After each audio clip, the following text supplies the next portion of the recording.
نحمده ونصلي على رسوله الكريم اما بعد فاعوذ بالله من الشيطان الرجيم بسم الله الرحمن الرحيم رب اشرح لي صدري ويسر لي امري واحلل عقدة من لساني يفقهوا قولي وكذلك انزلناه حكما عربيا، اور اسی طرح ہم نے اتارا اس کو فرمان عربی میں اتارا. ظاہر ہے کسی زبان میں تو اترنا ہی تھا نا، تو عربی میں ہم نے اس کو اتارا. وَلَئِنِ اتَّبَعْتَ، اور اگر تم نے پیروی کی، اہواءہم، ان کی خواہشات کی. کس کو کہا جا رہا ہے؟ حضور صلی اللہ علیہ وسلم کو. اور اہواءہم سے مراد کون ہے؟ اہل کتاب. بعد ما جاءک من العلم، بعد اس کے کہ آیا تیرے پاس علم میں سے،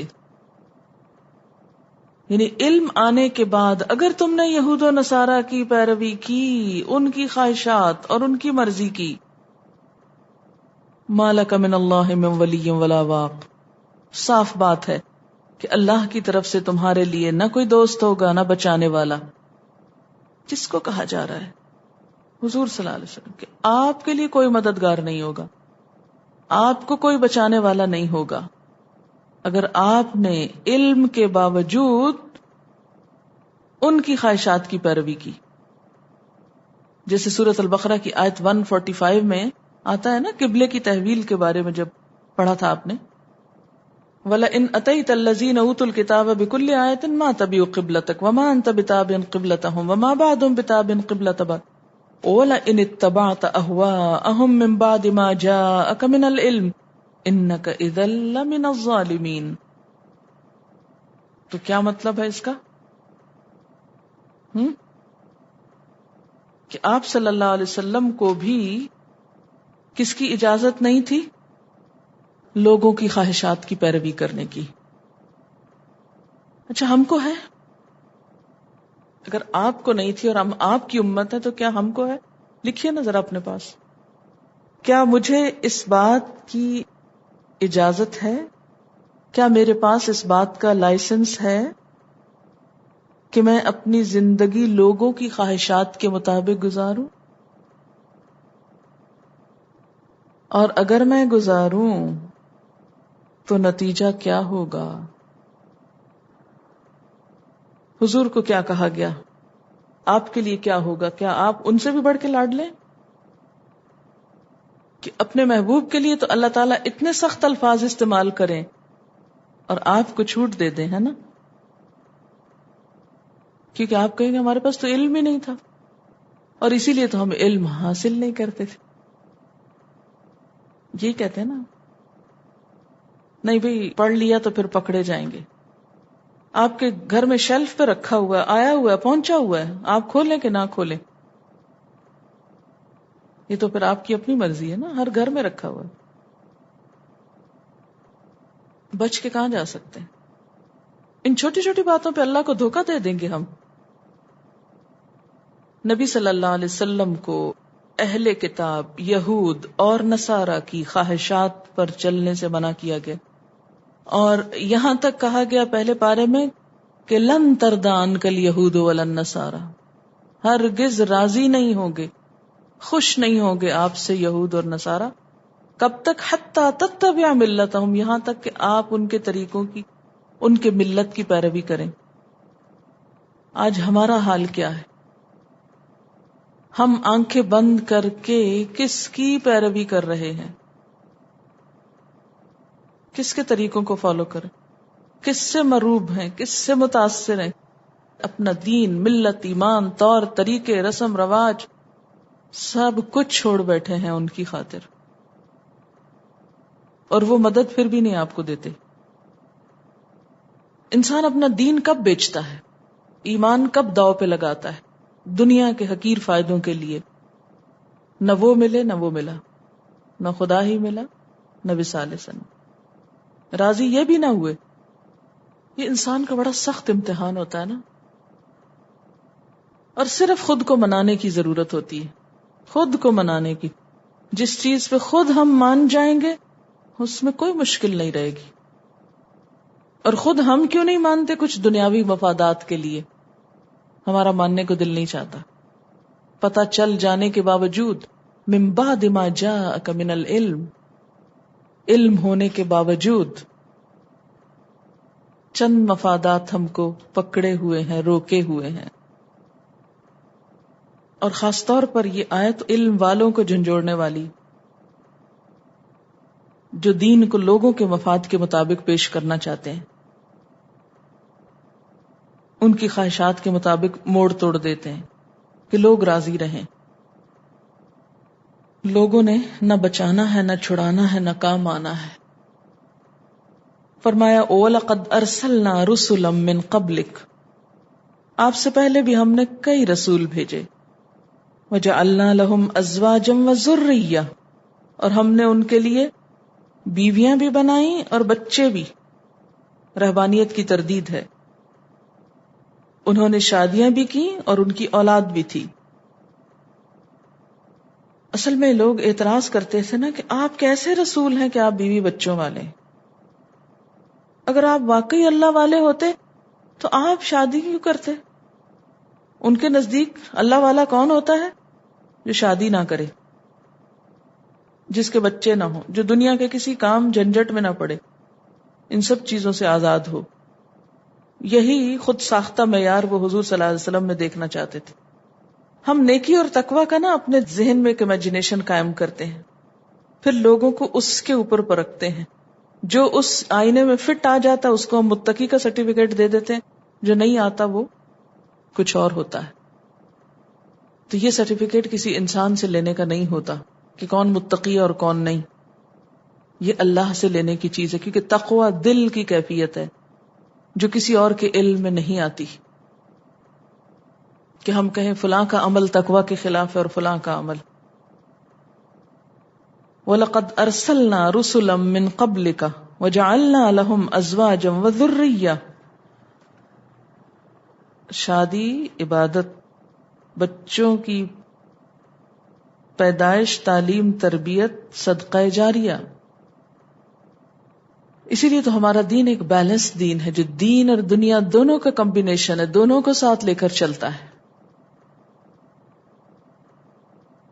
وہاں انسان کی فطری اور جائز خواہشات اور ضروریات کو کنڈیم نہیں کیا گیا، صرف کہا گیا جائز طریقے سے پوری کرو بس. ان پہ کوئی روک ٹوک نہیں لگائی گئی، صرف یہ کہ جائز اور حدود کے اندر، قانون کے دائرے میں، اس سے باہر نہیں. ان کے ہاں کیا تھا؟ قانون کا دائرہ تو بند تھا، ناجائز جو چاہو کرو، پھر بھی تقوی پہ کوئی زد نہ آئے. وَمَا كَانَ لِرَسُولٍ، اور کسی رسول کے لیے ممکن ہی نہیں ان یأتی بآیۃ، کہ کوئی معجزہ خود لے آئے، کوئی نشانی لائے. وہ خود نہیں لا سکتا ہوتا، کوئی رسول معجزہ خود نہیں لاتا. لیکن ہم لوگ مختلف لوگوں سے توقع رکھتے ہیں کہ وہ معجزات لا سکتے ہیں. معجزات کا اختیار تو رسولوں کے پاس بھی نہیں، اور کسی کے پاس کب ہوگا؟ یہ اللہ کی مشیت پر ہوتا ہے کہ کب اور کس کو دکھائے جائیں. اور معجزہ ہوتا بھی صرف پیغمبر کا ہے، عام انسانوں کی کرامت ہوتی ہے. اور کرامت بھی کوئی جیب میں ڈالے نہیں پھرتا کہ جب کوئی کہے تو مداری کے شو کی طرح اس کو دکھانے لگے. وہ بھی اللہ کے اذن سے ہوتا ہے بس. جب وہ چاہے ہو جاتا، وہ نہ چاہے تو کچھ نہیں ہوتا. وَمَا كَانَ لِرَسُولٍ أَن يَأْتِيَ بِآيَةٍ إِلَّا بِإِذْنِ اللَّهِ، اور کسی رسول کے لیے جائز نہیں کہ کوئی نشانی لا کے دکھائے لوگوں کو مگر اللہ کے اذن سے. لِكُلِّ أَجَلٍ کتاب، ہر دور کے لیے ایک کتاب ہے، ایک لکھت ہے. یعنی اللہ نے جس چیز کا بھی وعدہ کیا ہے اس کا بھی ایک وقت مقرر ہے. اس وقت مقرر سے پہلے کوئی اور کر نہیں سکتا، اور اس وقت مقرر پر اس کا وقوع ہو کر رہے گا. لوگ کہتے تھے نا کہ اگر آپ نشانی نہیں دکھا سکتے عذاب لے آئے. فرمایا نہیں، یہ کسی کے بس میں نہیں کہ وہ خود سے کچھ کر کے دکھائے. لِكُلِّ أَجَلٍ کتاب. اس آیت کی تفسیر تقدیر کے مسئلے کو سمجھنے کے لیے بھی کی گئی ہے. اس اعتبار سے بھی کیا لکل اجل کتاب، یعنی ہر کام جس کا اللہ نے فیصلہ کر رکھا ہے اس کے لیے ایک وقت مقرر ہے. یعنی مثلا کسی کی موت کا وقت، کسی کی پیدائش کا وقت، کسی کے ساتھ جو کچھ بھی ہونا ہے اس کا وقت لکھا ہوا ہے. یمحو اللہ ما یشاء، مٹائے اللہ جسے چاہے، ویثبت، اور باقی رکھے، یعنی جس حکم کو جب چاہے منسوخ کر دے، جس کو چاہے باقی رہنے دے. ایک معنی تو یہ ہے، اور دوسرا یہ کہ اس نے جو تقدیر لکھی ہوئی ہے اس میں اپنی مرضی سے کمی بیشی بھی کر سکتا ہے. یعنی تقدیر جس لوح محفوظ میں ہے وہ بھی اللہ کے اپنے اختیار میں ہے. بعض لوگ کہتے ہیں نا لکھا ہوا اب کیسے مٹے گا، تو لکھا کس نے؟ جس نے لکھا ہے وہ مٹا بھی سکتا ہے. مثلا آپ اپنا کچھ لکھتی ہیں تو کیا آپ مٹا نہیں سکتی؟ تو اللہ کے لیے کیا مشکل ہے کہ وہ نہ مٹا سکے؟ یعنی معنی کیا ہے کہ اللہ نے جو تقدیر لکھ رکھی ہے اس میں وہ محو اس بات کرتا رہتا ہے. الکتاب اسی کے پاس ہے. اس کی تائید میں بعض احادیث بھی آتی ہیں. مثلا ایک حدیث میں آتا ہے کہ آدمی گناہوں کی وجہ سے رزق سے محروم کر دیا جاتا ہے. گناہوں کی وجہ سے رزق سے محروم کر دیا جاتا ہے. دعا سے تقدیر بدل جاتی ہے، اور صلہ رحمی سے عمر میں اضافہ ہوتا ہے. عمر لمبی ہوتی جو رشتہ داروں سے اچھا سلوک کرے. یہ مسند احمد جلد 5 277 پیج پہ ہے یہ حدیث. اس سے کیا پتہ چلتا ہے کہ لکھی ہوئی تقدیر میں بھی تبدیلی ہوتی ہے. دعا سے، صلہ رحمی سے، اور اس سے تو انسان کو فائدہ ہوتا ہے، اور نقصان کس سے ہوتا ہے؟ گناہوں سے. اسی طرح ایک دعا ہے، بعض صحابہ یہ مانگا کرتے تھے، اللہم ان کنت کتبتنا اشقیاء، اللہ اگر تو نے ہم کو بدبخت لکھ رکھا ہے، فمحنا، تو اس کو مٹا دے ہمارے لیے، وَاکْتُبْنَا سُعَدَاء، اور ہم کو خوش قسمت والوں میں لکھ دے. کتنی اچھی دعا. یعنی یہ جو آتی ہے نا کہ بعض لوگوں کی تقدیر میں جہنم لکھا ہوا ہے، کئی لوگ یہ کہتے ہیں نا، تو صحابہ کرام کہتے تھے یا اللہ اگر تو نے لکھ بھی دیا نا تو آپ ادھر سے مٹا دیجئے اور ہمارا نام دوسری رجسٹر میں لکھ دیجئے. وَإِن كُنتَ كَتَبْتَنَا سُعَدَاء فَاثْبِتْنَا، اگر تو نے ہمیں خوش قسمت لکھا تو اس کو ثابت رکھنا، ادھر باقی رکھنا، وہاں سے مٹا کے کہیں اور نہیں لکھنا. فَإِنَّكَ تَمْحُو مَا تَشَاءُ، کیونکہ تو مٹاتا ہے جو تو چاہتا ہے، وَتُثْبِتُ، اور تو ہی جماتا ہے، وَعِندَكَ أُمُّ الْكِتَابِ، اور تیرے ہی پاس ہے ام الکتاب. حضرت عمر رضی اللہ تعالی عنہ سے منقول ہے کہ وہ دوران طواف روتے ہوئے یہ دعا پڑھتے تھے، اللہم ان کنت کتبت علی شقوة او ذنبا فامحوہ فإنک تمحو ما تشاء وتثبت وعندک ام الکتاب فاجعلہ سعادتا ومغفرتا. اے اللہ اگر تو نے مجھ پر بدبختی اور گناہ لکھا ہوا ہے تو اس کو مٹا دے، اس لیے کہ تو جو چاہے مٹائے اور جو چاہے باقی رکھے، تیرے پاس ہی لوح محفوظ ہے، پس تو بدبختی کو سعادت اور مغفرت سے بدل دے. یہ ابن کثیر میں آتی ہیں روایات.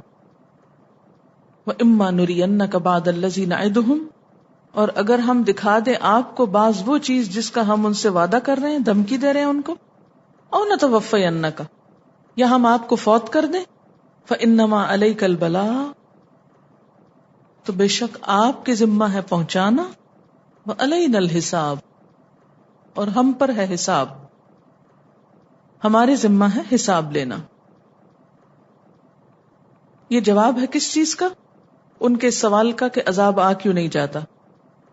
فرمایا جو ہم کہہ رہے ہیں کہ آ جائے گا، یہ ہو سکتا ہے کہ آپ کی زندگی میں آ جائے اور ہو سکتا ہے آپ کی وفات کے بعد آئے، اس سے کوئی فرق نہیں پڑتا. آپ اپنا کام کیے جائیں، حساب ہم لے لیں گے جب بھی ہم کو لینا ہوگا. اولم یرو، کیا وہ دیکھتے نہیں؟ کوئی نہیں دیکھا انہوں نے.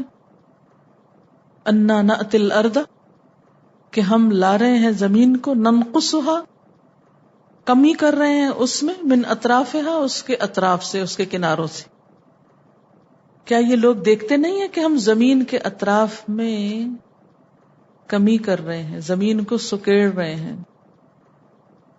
واللہ یحکم، اور اللہ ہی حکومت کرتا ہے، لا معقب لحکم، اس کے فیصلوں پہ کوئی نظر ثانی کرنے والا نہیں، کوئی اس کے پیچھے آنے والا نہیں.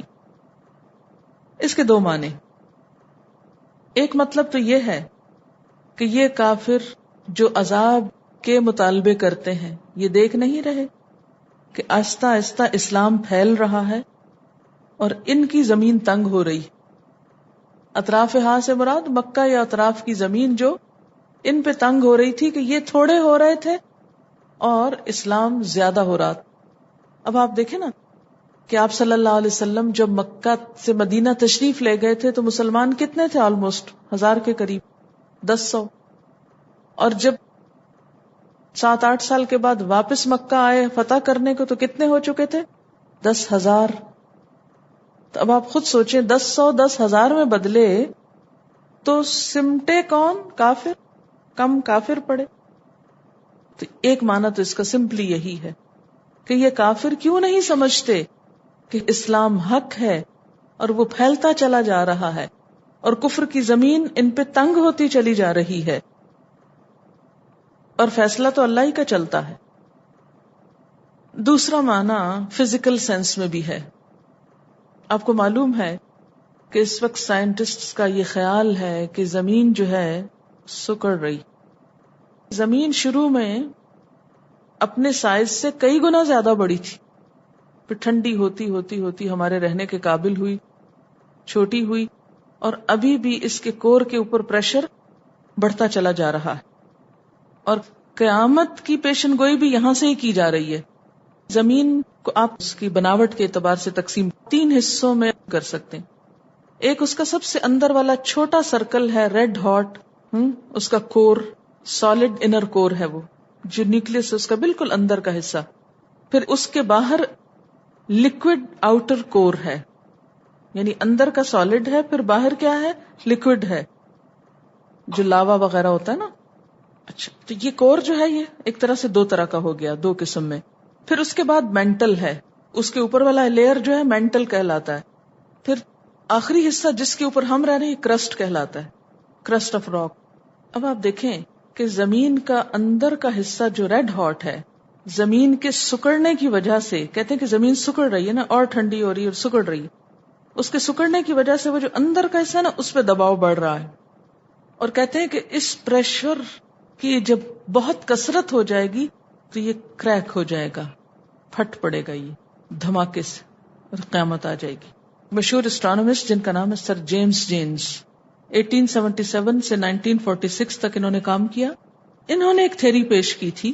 زمین شروع میں سورج کا ایک حصہ تھا، تو اس سے کٹ کے الگ ہوا اور وہ فضا میں الگ طور پر گھومنے لگا.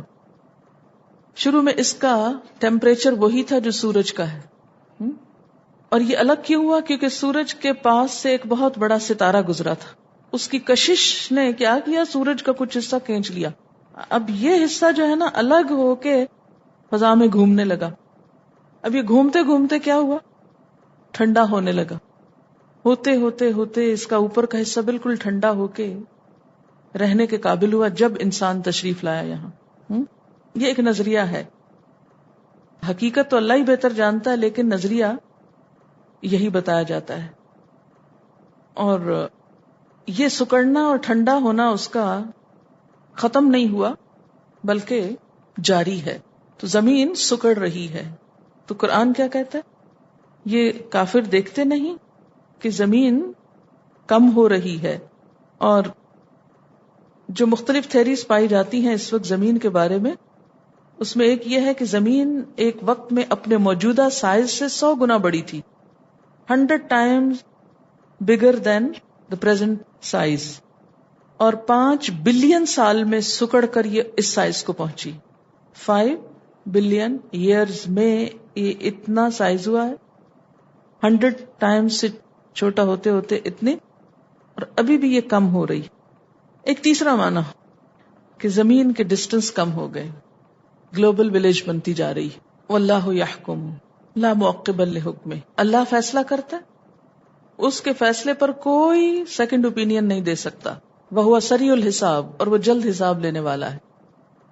یعنی دنیا اپنے آخری مرحلے میں داخل ہوتی جا رہی ہے، بالآخر اللہ کے پاس حساب کے لیے سب کو جلد پہنچنا ہے، قیامت آنے والی. وقد مکر الذین من قبلہم، ان سے پہلے لوگوں نے بھی بڑی چالیں چلی تھی، ان کے پہلے لوگوں کے بھی بڑے مکر تھے. فللہ المکر جمیعا، تو اللہ ہی کے لیے ہے ساری چال، تدبیر ساری اللہ کے ہاتھ میں. یعلم ما تکسب کل نفس، وہ جانتا ہے جو کوئی ہر نفس کماتا ہے، ہر شخص جو کچھ کرتا ہے وہ اس کے علم میں ہے. وسیعلم الکفار، اور انقریب جان لیں گے کافر، کیا؟ لمن عقبی الدار، کہ آخرت کا گھر کس کے لیے ہے. بتانا کیا مقصود ہے؟ کہ آخرت انہی لوگوں کے لیے ہے جو مکر و فریب کی راہ چھوڑ کے حقیقت کو اپنا لے. وَيَقُولُ الَّذِينَ كَفَرُوا، اور کہتے ہیں وہ لوگ جنہوں نے کفر کیا، کیا کہتے ہیں؟ لست مرسلا، تم تو رسول ہی نہیں ہو. قل، کیا جواب دیں؟ یعنی اتنا بڑا جھوٹ بولنے والوں کو کیسے سمجھائیں؟ بس اتنا ہی کہیں، کفا باللہ شہیدم بینی و بینکم، اللہ کافی ہے گواہ میرے اور تمہارے درمیان، میں رسول ہوں یا نہیں اس کی گواہی تم سے نہیں، اللہ سے لینا میرے لیے کافی ہے. وہ جانتا ہے کہ میں اس کا سچا رسول ہوں. ومن عندہ علم الکتاب، اور اس کی گواہی بھی کافی ہے جس کے پاس کتاب کا علم ہے. اس سے مراد بیسیکلی تو وہ لوگ ہیں جو اہل کتاب میں سے مسلمان ہوئے، جیسے عبداللہ بن سلام، سلمان فارسی، تمیم الداری، یہ بھی گواہی دے رہے تھے نا نبی صلی اللہ علیہ وسلم کے پیغمبر ہونے کی. پر میں تم اگر نہیں مانتے تو ماننے والے بھی موجود ہیں، اور تمہارا انکار مجھے کچھ نقصان نہیں دیتا کہ سب سے بڑی اللہ کی گواہی موجود ہے. اس صورت میں غور و فکر کرنے والوں کی صفات بیان ہوئی. پہلی آیت میں یؤمنون ہے، دوسری میں توقنون، تیسری میں یتفکرون، چوتھی میں یعقلون. بنیادی طور پر صورت میں توحید کی دعوت ہے، پھر ماننے والوں اور نہ ماننے والوں کو دو حصوں میں تقسیم کر دیا گیا، اور پھر آخر میں انجام بتا دیے گئے. اچھا، یہ مکہ کے آخری دور کی صورت اس اعتبار سے بھی ہو سکتی ہے نا کہ ان کو ایک انڈائریکٹلی پیغام ہے کہ وہ دیکھ نہیں رہے زمین سکڑ رہی ہے، ایک دن آئے گا کہ یہ سب اس کی لپیٹ میں آ جائیں گے اس طوفان میں. سورت ابراہیم مکی صورت ہے، 7 رکوع ہیں، 52 آیات ہیں، 52. بسم اللہ الرحمن الرحیم. الف لام را، الف لام را. کتاب، ایک کتاب ہے، یعنی یہ سورت قرآن. انزلناہ، ہم نے اتارا ہے اس کو اتارنے والے ہم ہیں. الیکا، آپ کی طرف، یہ کتاب ہماری طرف سے آئی ہے. کیوں آئی ہے؟ لتخرج الناس، تاکہ تم نکالو لوگوں کو. کون سے لوگ؟ ہم لوگ، دنیا کے لوگ. کہاں سے نکالو؟ من الظلمات، اندھیروں سے نکالو. کس چیز کے اندھیرے؟ کفر کے، شرک کے، منافقت کے، دنیا پرستی کے، جہالت کے. اسی لیے اندھیرے کہا گیا، جمع. نکال کے کدھر کو لے جاؤ؟ الی النور، نور کی طرف، اسلام کی طرف، دین کی طرف، علم کی طرف، اللہ کی ذات کی طرف. لتخرج الناس من الظلمات الی النور، گویا یہ کتاب انسانوں کو اندھیروں سے روشنی کی طرف لاتی ہے، روشن خیال بناتی ہے. لوگ اس پر بہت خوش ہوتے ہیں نا کہ ہم بیکورڈ نہیں ہیں. کون ہیں؟ روشن خیال ہیں، بہت روشن خیال لوگ ہیں. یہ صرف روشن خیال ہی نہیں بناتی، روشن اعمال بھی بناتی ہے. یعنی صرف خیالوں ہی کو نہیں، اعمال کو بھی بدلتی ہے. اس لیے آئی ہے. لیکن ہر ایک کے لیے نہیں ہے یہ انعام، صرف اس کے لیے ہے بِإِذْنِ رَبِّهِمْ، جس کے لیے رب کا اذن ہو، جس کے لیے رب کی اجازت ہو. اور وہ کس کے لیے ہوتی ہے؟ رب کا اذن دراصل رب کا ایک قانون ہے. کون سا قانون؟ قانون ہدایت. اس قانون کی کلاز کیا ہے کہ اللہ کی ہدایت اس کو ملے گی جو طلب کرے گا، جو کوشش کرے گا، جو اس کی طرف بڑھے گا. تو بِإِذْنِ رَبِّهِمْ، ان کے رب کے اذن سے، اللہ کی مرضی سے، اللہ کے حکم سے، اس کی مشیت سے، اِلَى صِرَاطِ الْعَزِيزِ الْحَمِيدِ، اس رب کے راستے کی طرف لاؤ لوگوں کو جو زبردست ہے، تعریف والا ہے. لوگ کدھر کو اٹکے ہوئے ہیں، کدھر کو بھولے ہوئے، کدھر جا رہے ہیں. چھوٹی چھوٹی چیزوں پہ راضی ہو گئے. انہوں نے اپنی منزل کیا بنا رکھی ہے، اپنا قبلہ کس چیز کو سمجھ رکھا ہے. سوچیں تو، رب کو چھوڑ کر چھوٹی چیزوں کو، کمتر درجے کی چیزوں کو. یہ تو نقصان کی بات ہے. ان کو بڑی منزلیں، بڑے مقاصد، بڑی سوچ اور بڑے مقام کی طرف لے چلو، جو اندھیروں سے روشنی کا راستہ ہے، سفر ہے. پیچھے بھی آپ پڑھ چکے ہیں سورۃ البقرہ میں، اللہ ولی الذین آمنوا یخرجہم من الظلمات الی النور. اللہ ایمان والوں کا دوست ہے، انہیں اندھیروں سے روشنی کی طرف لاتا ہے. سورۃ الحدید میں آگے پڑھیں گے، هو الذی ينزل على عبده آیات بینات لیخرجکم من الظلمات الی النور. وہ اللہ ہے جس نے اپنے بندے پر آیات بینات اتاری، کس لیے؟ تاکہ تمہیں اندھیروں سے روشنی کی طرف لائے. گویا قرآن کا پڑھنا بیکورڈ ہونا نہیں، روشنی کی طرف جانا ہے، بھلائی کی طرف جانا ہے، بلندی کی طرف جانا ہے، عزیز الحمید کے راستے کی طرف جانا ہے.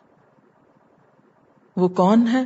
اللہ الذی، وہ ذات، لہ ما فی السماوات و ما فی الارض، جس کا وہ سب کچھ ہے جو آسمانوں اور زمین میں ہے. اسی کا ہے سب کچھ، اس کی ملکیت ہے. دیکھو وہ کتنا بڑا ہوگا. عام طور پر آپ دیکھیں کہ اگر آپ کو یہ پتا چلے فلاں شخص کے ایک نہیں کئی گھر ہیں، ایک اس ملک میں ہے، ایک اس ملک میں ہے، ایک اس شہر میں، ایک اس میں، یہ تو بہت بڑا آدمی ہے، بہت بڑی شان والا ہے. لیکن اللہ کی ذات جو ہر اس چیز کا مالک، جو آسمانوں میں بھی ہے اور زمین میں بھی. ہم زیادہ سے زیادہ اگر مالک ہوں بھی تو پوری زمین کے ہو سکتے ہیں نا، وہ ویسے ہو نہیں سکتا کوئی بھی، آج تک نہ ہوا ہے نہ ہوگا. لیکن باقی کائنات پہ تو کسی کا اختیار نہیں نا، مگر اللہ کا اختیار تو وہاں بھی ہے یہاں بھی. اس سے بڑا کون ہوگا؟ اللہ کو معمولی چیز سمجھتے ہو اور اس سے بھاگتے ہو گھٹیا چیزوں کی طرف. لہو ما فی السماوات و ما فی الارض وویل للکافرین، اور ہلاکت ہے کافروں کے لیے، انکار کرنے والوں کے لیے، یعنی اس سفر پر چلنے سے انکار کرنے والوں کے لیے. کس چیز کی ہلاکت؟ من عذاب شدید، سخت عذاب کی. وآخر دعوانا ان الحمد للہ رب العالمین. سبحانک اللہم وبحمدک نشہد ان لا الہ الا انت نستغفرک ونتوب الیک. والسلام علیکم ورحمۃ اللہ وبرکاتہ.